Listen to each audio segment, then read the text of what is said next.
Hello and welcome to episode 286 of the THERSday Night Podcast.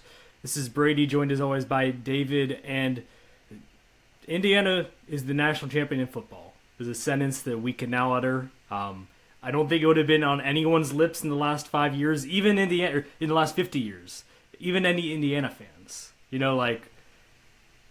Obviously we'll go about Georgia State stuff, basketball, good week in general for both teams, and we'll preview what's upcoming, but just on a college sports level, just this college football, the sport that we invest so much time into, has felt so predictable year to year that it's like this helmet or that helmet. And as much as we want there to be these stories that are new and interesting and these programs that have come from nowhere, it just hasn't been for as long as we've been alive. And especially kind of the last 15 years leading up to the 12-team era.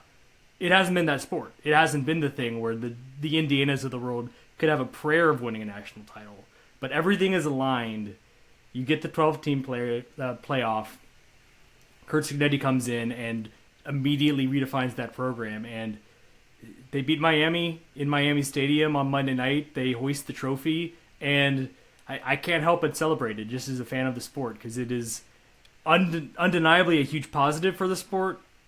It's just a great story to follow, and it wasn't but it would have been a great season if they had lost on Monday night, but they didn't. There's no remember that Indiana story that they got to the title game but then lost.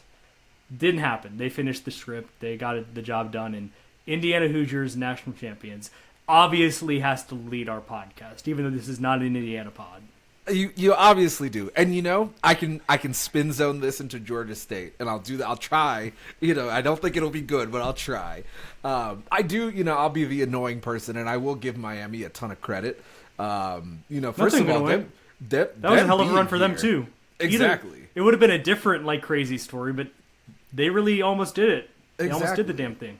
And it's, it was, first of all, an incredible game. I know that, I hope you got, when I texted you about it, I hope you got my tongue in cheek, because I was enjoying the game at halftime. Yes, it was a good game, even if it was 10-0. I mean, both defenses were, on one in the first half, but I'm so glad that Indiana did it. And I'm glad that they did it in the same way that they did their other college football playoff games.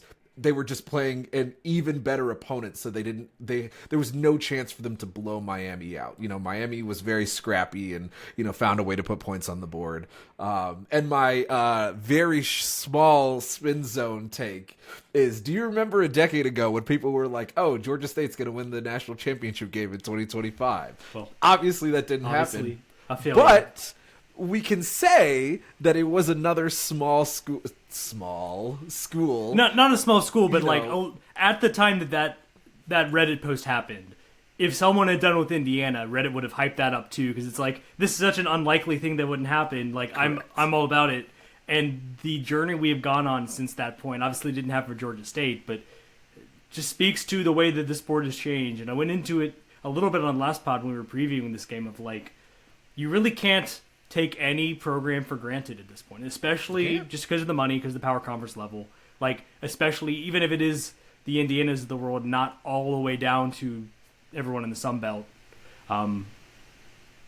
The real parity is there, and the 12-team offers another layer of that to where I think Indiana was perceived to be the best team by a lot of people, but Miami was not predicted by hardly anyone outside of South Beach, outside of that area code, to make the national title game. The 12-team playoff nature of it has opened up these possibilities to where we're going to get these fun runs. And in this case, the non-Cinderella, the first ever, and maybe for for a long time only, undefeated 16-0 national title is Indiana. So we can talk about the story where it came from, but it also is a point that if they had lost, it would have been an upset.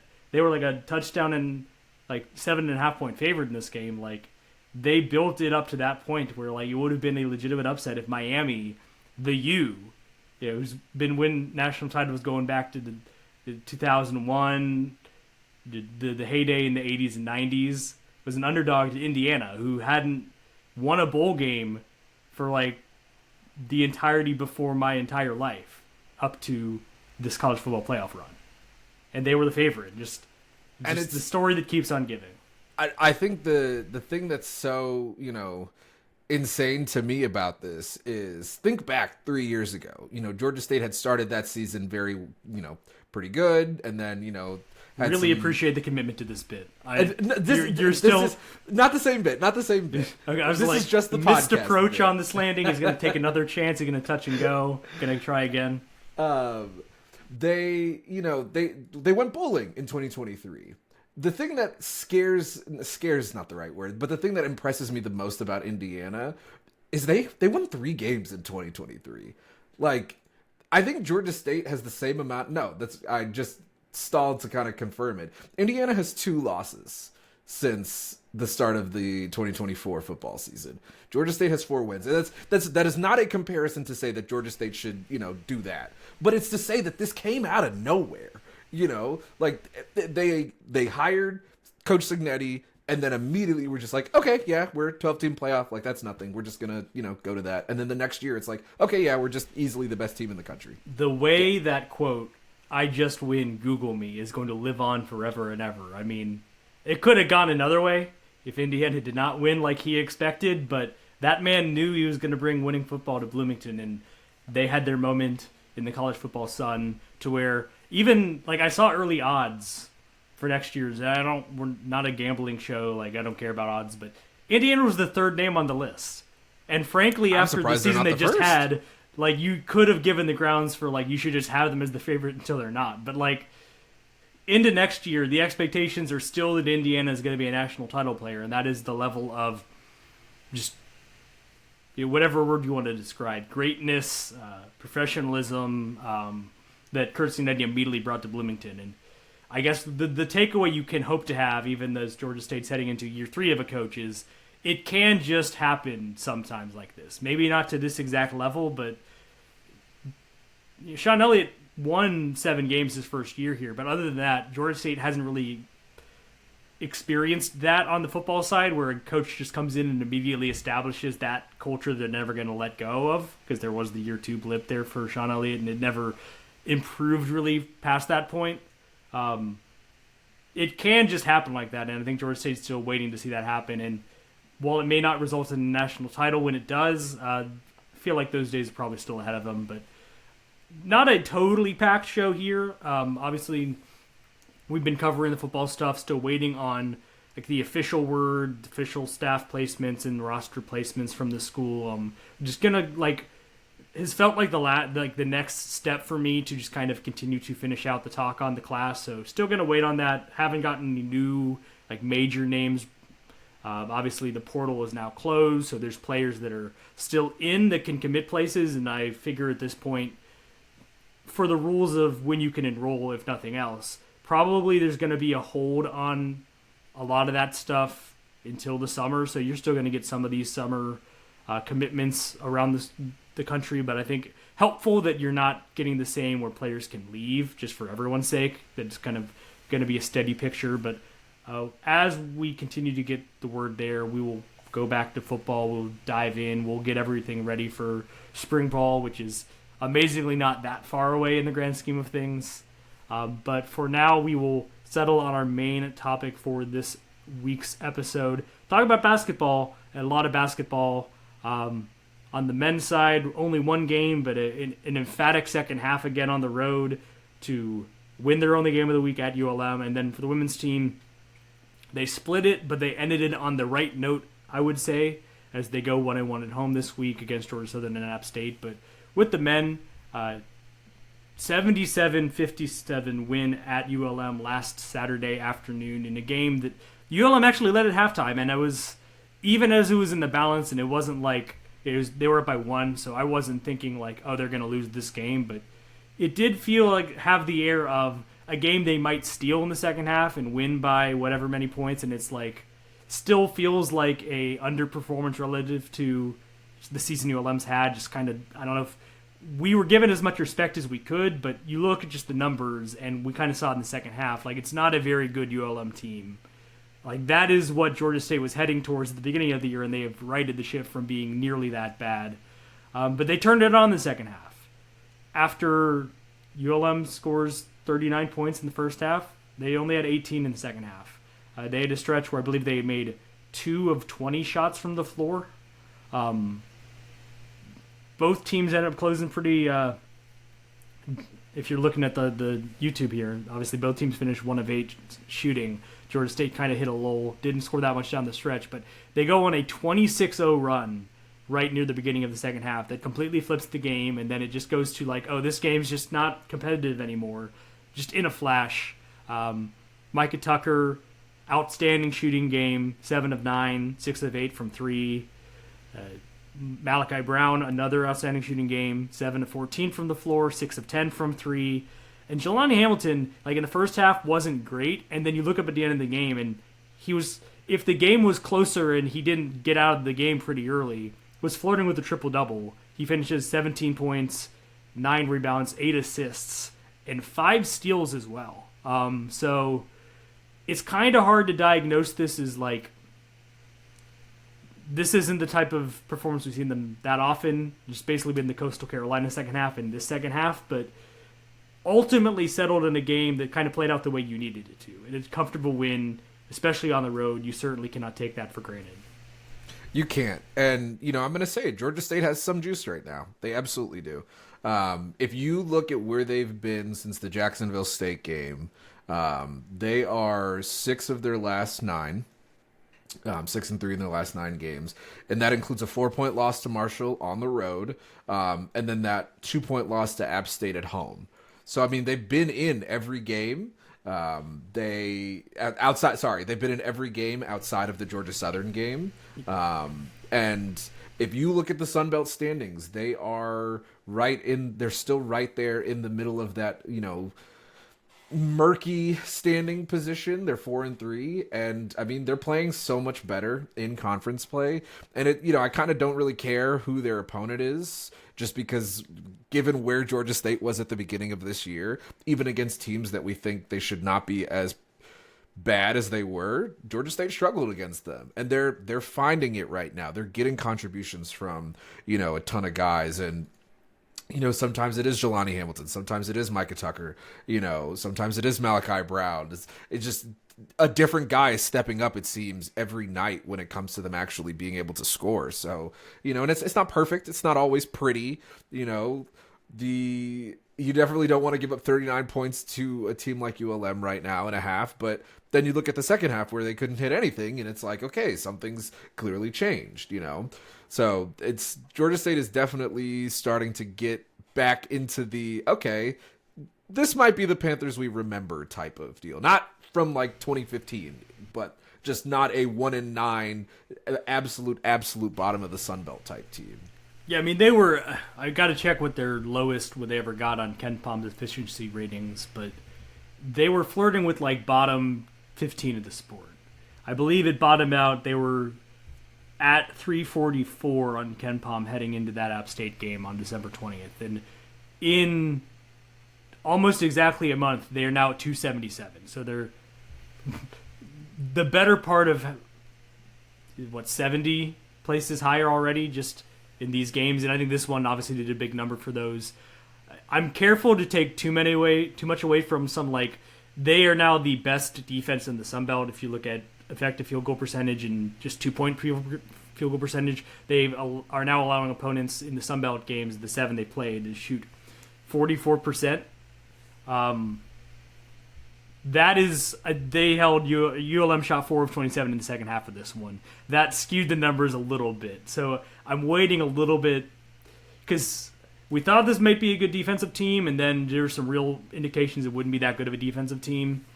And obviously in this one they did enough in the second half, and the offense was going. 3 points especially were just dropping.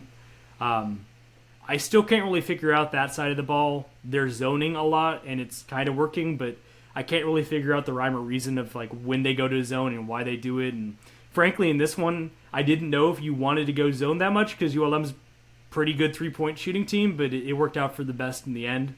Obviously, it's a case where the actual coaches knew what was going on, had the right idea because it was effective. But I can't really figure out how good this team is defensively, and offensively, obviously, for much of the year, they haven't been good. And so the games like this where they're just shooting like crazy from three, it's like been more of the outlier. But it feels like Jelani and Micah and Malachi have really figured out how to play together and not let it be where each of them are playing their own games and taking their shots when they want to rather than kind of the flow of the offense. Because like you look at the highlight reel of the 26-0 run, and there were some really good cross-court passes to open guys, the extra pass to the guy in the corner. And then eventually, when everyone was feeling it, you saw some ISO stuff that worked, just off the dribble, just throwing up threes, and they were falling. But there's been a lot less of the hero ball that had maybe hurt them in a lot of ways as the offense was really going nowhere in the early months of the season. And so I don't know if that's guys getting to know each other more, if it's just getting into the rhythm of the season, whatever it is, if it is ideas from the coaching staff setting them up in better positions. But it just feels like offensively there's more of a plan. They're pushing the tempo at times, especially if they get numbers in transition, they're just going. And where that's been a struggle for them in the past is that they haven't ended up with a good look at the end of that, or they've settled back into the half court and not actually taken advantage of that numbers advantage they had gotten. But there have been a lot more good shots being taken in those looks in recent games. You look at the Coastal game and this one in particular, just kind of to dramatic fashion, it's been improved. And it goes back to like they never should have been as bad as they were, especially as a three-point shooting team with the guys they have. And case in point, you have two guys make 6 in the same game. Like obviously you have talent there, and you're starting to see it more and more, independent of the opponent, because you have to grade on a little bit of a curve because you can't expect this night in and night out. But you weren't seeing this against any team for a lot of non-con. Like they played some good mid-majors, but they did not play an absolute gauntlet that demanded they get blown out in the fashion that they were in those games, and demanded they were so poor offensively as they were in those games. After seeing all that, you really can't be too judgy about who these offensive outbursts come against. Yeah, I mean, this is the same team that scored 49 points against Eastern Michigan to open the season. And I know that opening night is always weird and, blah, blah, but still, like, the three-point shooting in that game did not foretell that they are going to be able to shoot 42% on 38 attempts, this far down the stretch. So at some point you have to, play your schedule, and you got to beat the teams that are on it if you feel like you're better than them. And for right now, Georgia State, they're doing that. I talked about on Panther Talk, I wrote a piece about some encouraging signs is how I put it. Just this team is interesting again, and so is worth writing 1,000 words about and just kind of digging into the numbers. And I've run through some of it there. Like they've on the season are 32.1% on three-pointers, which would have them 271st, pretty below average. But they're 36.4% through their 7 Sun Belt games. That would be a top 60 percentage extrapolated out, but as it is still one of the better percentages in the Sun Belt. They're 4th in three-point percentage. They're 4th in assists. They're averaging 13 assists per game on the dot in Sun Belt play. And if you just look at the non-conference Division I games, that number is 9.6 a game. So that is almost 4 assists more. And you can see that in how they are approaching offense. And you're seeing any game Jelani Hamilton has 8 assists, I think they're probably going to win in Sun Belt play. Just because if he's commanding the ball like that, if he is the one driving the lane, it means that both Micah Tucker and Malachi Brown and maybe Trey Scott are out on the have their feet set on the perimeter, open for shots to take from 3. And so like the dimension where he is a creator to that level just adds another thing to this offense. And they took care of business when they needed to. It's still, when you look up at it, they're 7-12. They're 4-3 in Sun Belt play, which is the best, tied for the best they've ever been through 7 games under Jonas Hayes. But that's still, you've still got a long season to go. And if they go 500 from here the rest of the way, they'd finish with a winning record in Sun Belt play. But that would still be a team that's 5 under 500, which would be the same as last year. And so I'm okay with people getting caught up in like, they're improved, and they certainly are. And if you've been watching the misery of some of these games in November and December, treat yourself to the games where they're dropping 77 and shooting 42% from three. They've got to keep the pedal down because just having it level off at this point is still not going to change the story of this season. And can I offer you some hopium, though? Sure. I'll try anyway. I will try. We know that they're better at home than they are on the road. Just a fact. I think they're 3-8 on the road, something like that right now. They have 8 home games remaining, including 2 this weekend, and 4 road games. Of those 4 road games, only South Alabama is ahead of them in the standings. They play at Louisiana, out South Alabama. They play at James Madison, and they play at Old Dominion. Now, James Madison has more overall wins than Georgia State. South Alabama has more overall wins. Obviously, they're technically ahead of them. They're tied in Sun Belt standings. And then Louisiana has 5 overall wins. Georgia State has 7, like you mentioned. So, and Old Dominion has 6. So, right around there. But it's not like we're sitting here, and I'm not saying that they're going to win every single game at home that they have either. There is just an opportunity for them to pick up some more games, and if they truly are quote unquote mid, they probably end up a little bit above 500 the rest of the way, and they can make a dent in that 7-12. Because I would much rather a world here, obviously win out. That'd be great. Win out, go to the NCAA tournament. We're all singing their praises. Well, but the weird thing is not winning out. But if they did, win 5 above 500 the rest of the way, they might be about 500, maybe a little bit above 500, and a top 4 seed in the Sun Belt. Just because most of their wins will have come in league play, and so if they're not too careful, they might sneak into a really favorable spot for the tournament, and that is getting ahead of ourselves, but it just does speak to there is one side of the coin, which is you don't want to go 1-9, 2-9, whatever in non-conference play. But the other side is if you end up with a 16-win season at that point, it means you will have won 14 Sun Belt games, and that will leave you in a very good spot when all is said and done looking at the standings, which is just a funny way that this sport is, that it just does come down to your conference at the end of it. And so you never want to put yourself in that position, and it doesn't necessarily take away the faults of the way this team is put together that led them to be so poor at the start of the season. But, it isn't that crazy to talk about them being, 10... I always mix up between 18 and 20. They're 18 conference games again. They've moved it around. I blame the league for changing it. Yeah, they've definitely changed it 3 times since we've been doing this podcast. So. If they were 10-8 in conference, that would leave them 13-18 on the season.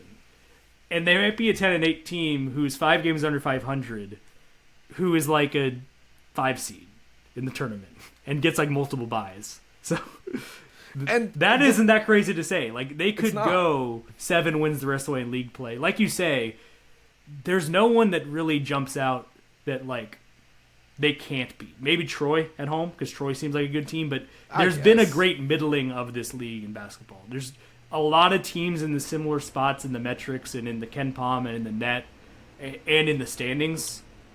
And so, by the same token, they could lose a lot of those games, but they can also win them, especially if they're putting up 77 points and finding some semblance on the defensive end, at least for a half at a time. Speaking of Troy, they're currently playing in double overtime versus Old Dominion, so that's fun. So as we go into this week, that is a good note to. We always like letting you know when we're recording stuff by talking about topical events that will be, a day old at least by the time you're listening to this. So yeah, Troy and ODU went to double overtime. Kind of wish I was watching that game. I'm getting sidetracked now. Last week ODU was at Georgia Southern. It was a very pivotal point late in the game that they had to do a stoppage because the ODU player threw up on the court. And it was a 5-minute stoppage where just a lot of vomit. And I think they were down 2, and he had to shoot free throws. He came back into the game and shot free throws after the stoppage, where it was just a huge long break where they just a lot of cleanup, leaving it out on the court. And I was I'm so glad I just turned on this game randomly as I was doing other stuff. And the Sun Belt always delivers. It finds a way to just you don't know that you're looking for it, but it's like, I haven't seen this before, and it's happening because this is a Sun Belt game. All that just to lose by 3, though. Like, that guy had a rough time, man. I hope he's doing better. Yeah, I forget who it is. I'd have to go check, but obviously they're in this game with Troy, so it's going somewhat better this game. This is a weird week. Obviously, if you're all in Atlanta, most of you, I imagine, are in the Metro Atlanta area, other than, David's obviously not. Might be getting a major ice storm coming our way that is shifted south and keeps shifting south, and so we are going to go through this podcast with the idea that there are going to be 2 games this week. Georgia State is hosting. There's like I don't know anything.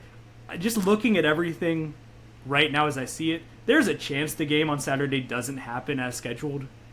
I mean, Arkansas State is the team they play on Saturday. They are at Georgia Southern tomorrow night. As far as I know, that game is still as scheduled for them, but I don't know how they're planning to get from Statesboro to Atlanta, but if they're planning to drive, I feel like going on I-16 right when all of this is going to be going down might not end up being the best for anyone. So in the back of my mind, as we were going to talk about this, we might be back on this pod next week being like, yeah, I remember that game was scheduled and didn't happen.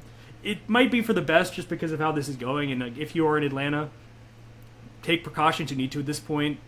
Stock up just in case power outages happen, because we know we have seen this city not be ready for winter, snow, ice events before.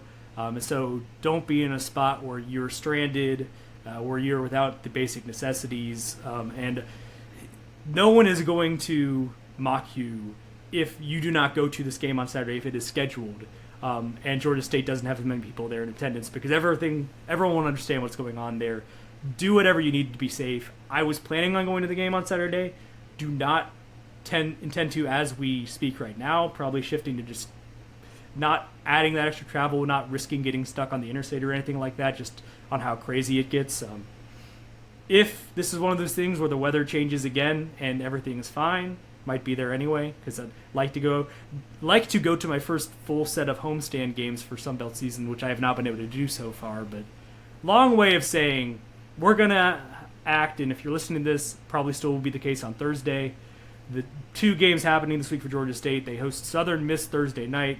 They are scheduled to host Arkansas State Saturday afternoon. And with all we were just going through of like, this is the schedule game, looking at all the teams they're playing, based on the numbers, these are 2 of the better teams Georgia State have left on their schedule.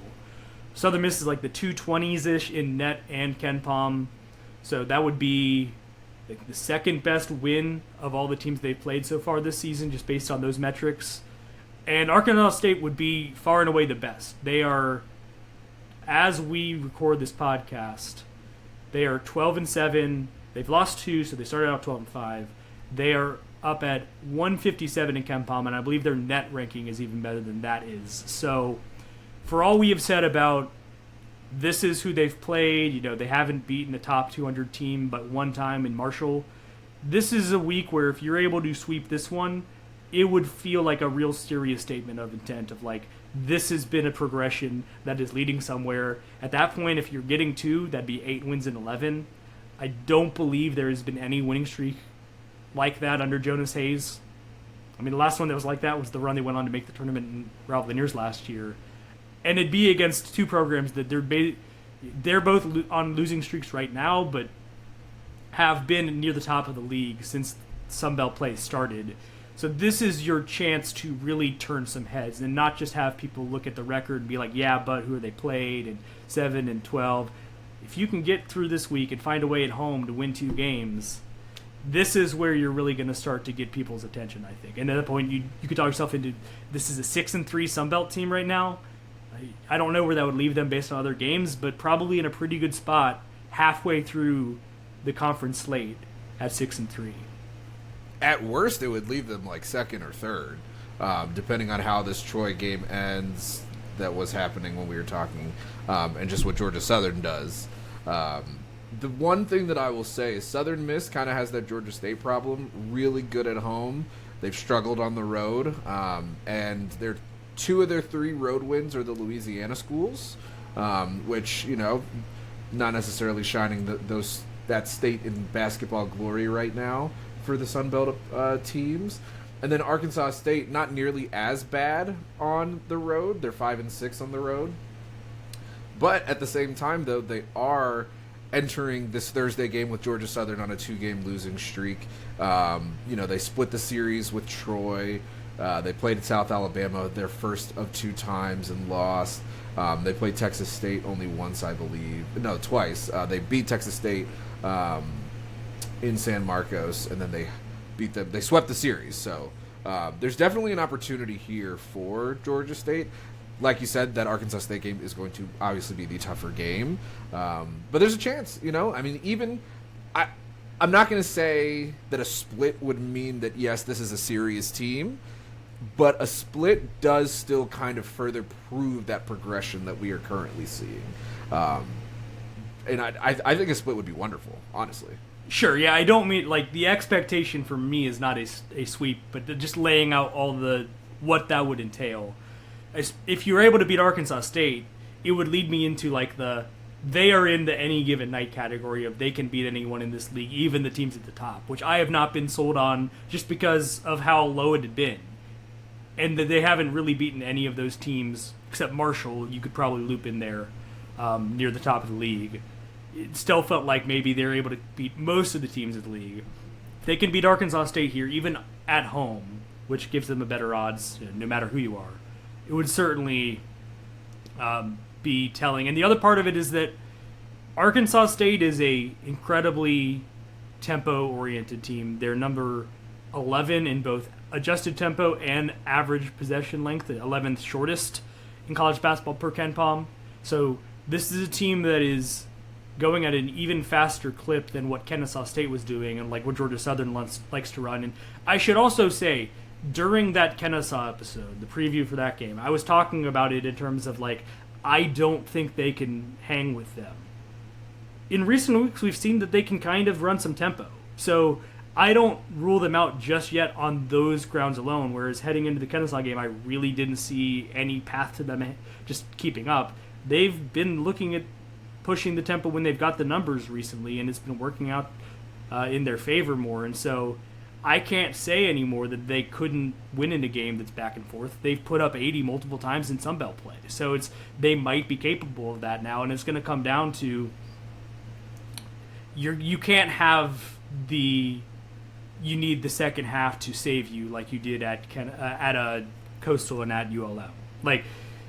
If you play the type of game that led you to be down by 1 at the half against ULM, or the type of game that had you down 9 at the half at Coastal, I don't think that you're going to be within single digits of certainly Arkansas State, and maybe not Southern Miss either. So you've got to have a 40-minute game to bring up the coach's cliche of which you're always looking. You got to play 40 minutes, all the rest of it. But legitimately, I would be worried, especially against Arkansas State, if you let them get out to too big of a lead. That we haven't seen them built for that type of comeback, and the indication there would be you wouldn't be having much success slowing down Arkansas State either. So what would make the second half go any better in that regard? But Southern Miss feels like the more possible lift, and it's not a particularly tempo-y team, kind of middle pack shooting and defensively as well, and not a good three-point offense or defense team. Against D1 teams, they're in the bottom 5, 27% shooting it, and then they're giving up over 36% from three themselves, which would be 299th in Division I. So that might be the opportunity against Southern Miss. Is if you're dialing up the looks you've been getting in some of these recent games from three, this has been a team that's been susceptible in that regard, and you've got a bevy of guys you can lean on. Probably your 5th best three-point shooter that you could count on right now is Ayuba Bertha, who I think heading into the year we probably would have pegged at 2 or 3. And on the season he's about 32%, which is below what he was at his previous spot. But that's still, if your 5th best guy is shooting above 30%, that's not a bad spot.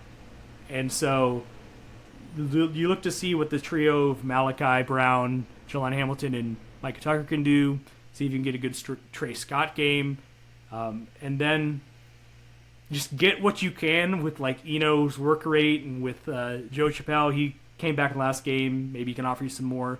And Christian Beam, who's starting to play some more as the conference season goes on, and just scrabble what you can together with rebounds and defense. That's been the plan, And you mentioned that Bertha's like 3-point shooting is so low. He has taken the most attempts on the team by a not insignificant amount. So, he's got 97 3-point attempts. Malachi Brown's at 90. Next closest person to either of those two is at 77.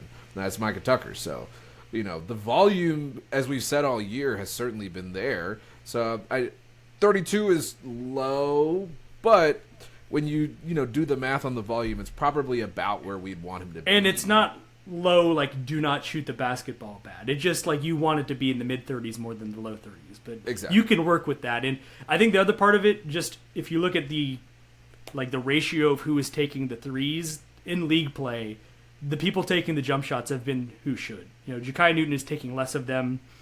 Anthony, is not taking very many of them, maybe like one a game, a little over one a game.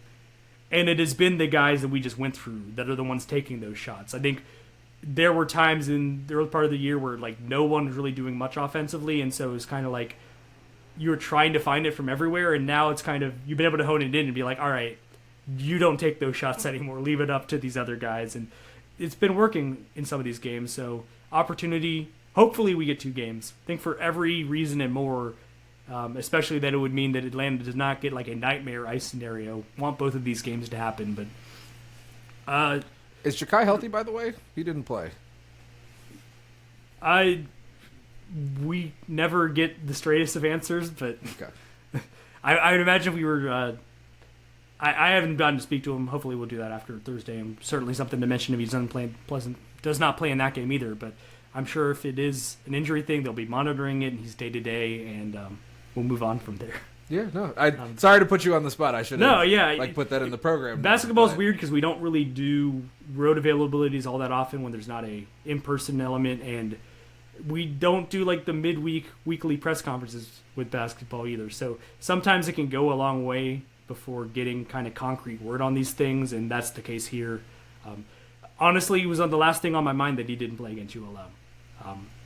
I guess it speaks to that the game went pretty well, but it's like it wasn't a note to me. I was watching not live. I was not watching it that intently, and so it's something that I glossed over initially. So certainly something to watch. But the best you can say is that's a guy that early in the year felt like really integral, and it wasn't in a conference game, and they won by 20.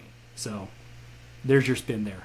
Yeah, I only noticed it because he had a few bad games leading into that Marshall game, and then he came back and was kind of like steady like he was earlier in the season.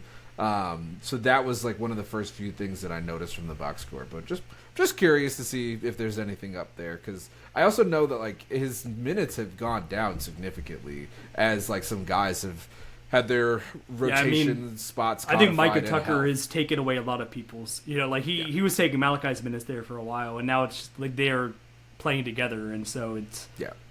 I think he might be the other side of that coin, but you take that trade because Micah Tucker is really showing a lot as a true freshman. Yeah. Still at this point in the season, averaging double digits. Not upset about it. So those games scheduled at home. Georgia State's women. Again, as of now, everything's scheduled. Haven't seen any changes on those games as they are heading to South Alabama on Thursday night at 8 p.m. and Troy on Saturday evening afternoon at 4:30. But they are coming off of the final games of the little homestand they were on, 3 games over 2 weeks.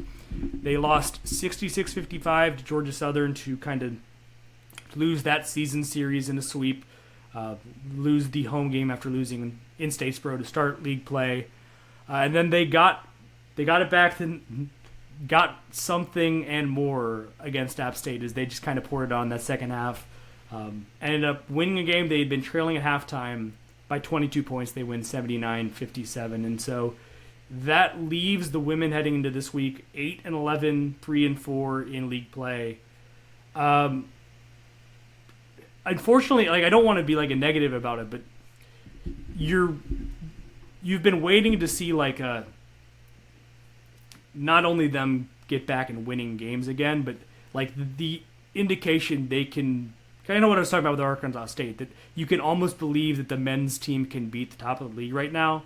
Even after they beat JMU, when they have the results like they do against Georgia Southern, maybe it's just a bad matchup thing. It still feels like even in their best world, they are still maybe a tier below the top of this league right now, which is unfortunate because you maybe were hoping this year was a bounce year. But we've always known this is a team with capability, especially with what we think they can do defensively, the identity they've leaned into under Gene Hill. They can have these type of halves where they just go crazy. They hold App State to 9 points in the third quarter and just totally flip a game on its head and just put it away. And so you do like seeing them go back to that in this spot, and that even after kind of a tough loss on Wednesday to Georgia Southern, lose by 11, lose to a rival twice in the same year, they bounce back in a big way. They don't let us halftime deficit against App get them down. They get down to business second half. Crystal Henderson, 27 points, 9 of 12 shooting, 3 of 5 from 3, 6 of 7 on free throws. Like, just your star player doing star player things, and the defense collectively doing the rest. Yeah, it's unfortunate because they did not lose the turnover battle in either of these games. It just really looked like Georgia Southern shot the lights out of the ball. And that's kind of annoying because I don't think defense has been like a capital P problem. But sometimes the offense has stagnated a bit at times, and they just didn't do enough in this game. Didn't have a quarter where they scored 20. Had one quarter where they scored fewer than 10.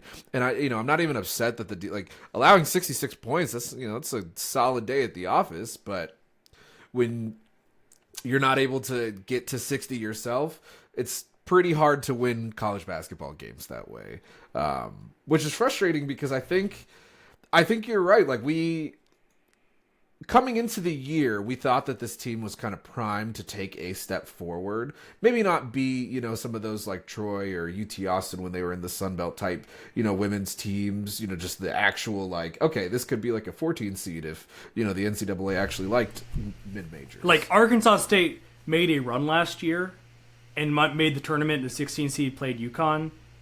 And this year they're 17-4 right now. And so, like, they've had, like, they made their run, and now it feels like they've built on that. And, like, last year was a bit of a surprise, and this year it's like they might be the best team in the league. And that's kind of what you look to have happen, where it's like you have the initial run. And on a lower scale, we got that because they made a little run in Pensacola last year, and they made the quarterfinals. And at that point, they weren't good enough to beat Coastal on some tired legs, and Coastal had a good team last year. But you hope that maybe that was heading up to be the Coastal next season. And they haven't gotten to that level. They were still struggling to find a bit. And the trouble there is it's not even like, what you can say about college sports in general. It's like, oh, you lost all these people to the portal. This was the old sense of like you lost some really good seniors, and someone like Mahogany Matthews brought in who had been with you for just 1 year but made a real impact in 1 year as a big.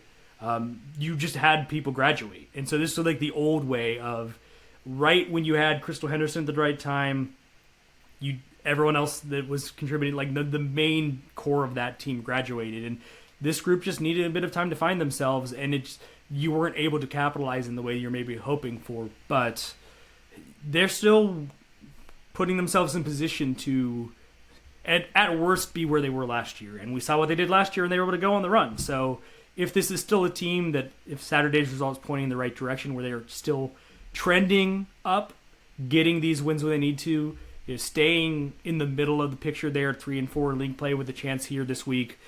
South Alabama's got a better overall record than them. They're 9-8 on the year, but they're 2-5 in league play. So even though it's on the road, probably the more gettable game of these two, because Troy has been a good women's basketball team since Georgia State has joined the league. They're 15-3, 6-1 in league play, and was it last year or the year before that Georgia State won this game at Troy? So I'm not saying like they might have this one circled, just kind of like can't let that happen again. So you don't want to have a good team have you in the crosshairs. That is the downside to some upset wins that you pull in the future. It's a downside for you. But a week where 1-1 probably feel pretty good. Certainly you don't want to lose both your games you play. And it's still subject to these games happening as scheduled. Obviously, hope all the best with the weather for the women's teams as well. I think Troy is closer to the okay zone, and that game is at 11 on Saturday, so they might have already passed whatever is coming to. Oh, did they move it to 11? That's what ESPN is saying. Okay. Well, that might be the case that Georgia State's, because I've seen some of they haven't moved. I think ODU moved a game just off the date entirely this week, but I believe you've seen some times change, and so It's possible if I said it's at 4:30 that it's not at 4:30 anymore, and they're trying to beat the weather a little bit. That would certainly make sense. Probably no one should be driving on these roads in the southeast when it's dark and when there's no sun to melt the ice, and so the Arkansas State game for men's is already in the afternoon, so maybe you'd move it up a little bit, and maybe that ends up happening, but maybe that has happened with this women's game. But you hope that, again, that could be the reason you can have the game, is you move it up a little bit maybe, and everyone's out of there by 2 or 3, and it is the closest geographic Sunbelt team to Georgia State, so not a bad drive home after that game if they're able to have it. Hopefully, safe manner. And if not, it's the closest geographic Sunbelt team, so it's not the worst thing if it gets thrown on the schedule later on. Throw that on Tuesday or something and figure it out. Yeah, I mean, the schedule gets weird later in the year anyway when they're scheduling towards Pensacola, so I think there might be a weekend day that's not usually available that you can move a game to. Obviously, the priority for all of this, for both the men's and the women's, and everyone across America, or especially in this portion of the country, is just staying safe and avoiding unnecessary harm to anyone on the roads or anything, as we might get battered with the winter storms that we don't get in this neck of the woods very often. Obviously, you're in windy Chicago. Chicago is usually a little bit more braced for winter storms than Atlanta GA is. So yes, and this is not me doing any sort of northern bias. I truthfully hope that everybody down in the South is safe this weekend. Chicago has been kind of horrible at treating the streets and getting that to where things are not taking days and days, and we've actually gotten a good bit of snow this season. So I do think it's gonna snow a little bit this weekend, but I'm lucky that my plans are train related, so I will be fine regardless. Yeah. And people, the flights involved with this travel as well for all these teams seems like another factor that you have to consider. I've seen people talking online about I've got a flight scheduled for Saturday, what am I going to do? And it's I think you're not going to take your flight, and airlines are going to start offering you money back on the ticket you paid for.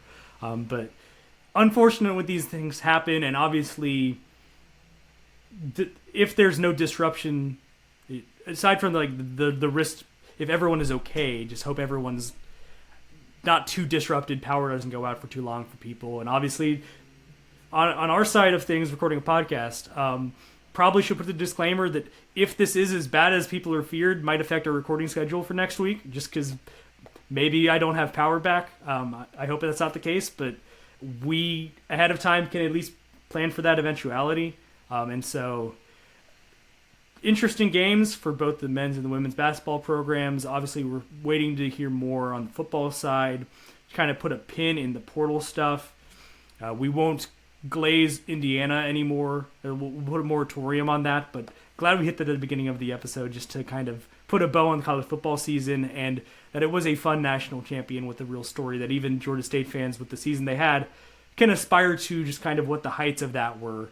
And hope everyone stays safe through all of this. We've almost been like a part meteorology pod as much time as we spent talking about it, but it does feel like a significant event that is kind of foisted upon us. And so if you were like me, a bit surprised when someone was was messaging me talking about this is happening, if somehow it's gone unnoticed for you and you're listening to this on Thursday, please do whatever you need to prepare for the eventuality of the roads not being usable, power going in and out, whatever you have to do to be ready for this. You don't want to be caught off guard. And having gone to Publix earlier today to do some shopping was not stripped to the bones, but certainly people were grabbing water, and so the later you put that off, if you're trying to get some to be safe, the more you risk there not being that much supplies, because at a certain point you're beating the demand is beating supply and can't get it restocked fast enough in time for this weekend. But thanks for listening to everyone. Be safe out there preparing for this, and see you all on the other side. We'll talk about Georgia State stuff next week on the Thursday Night Podcast. Thank you for listening to this episode.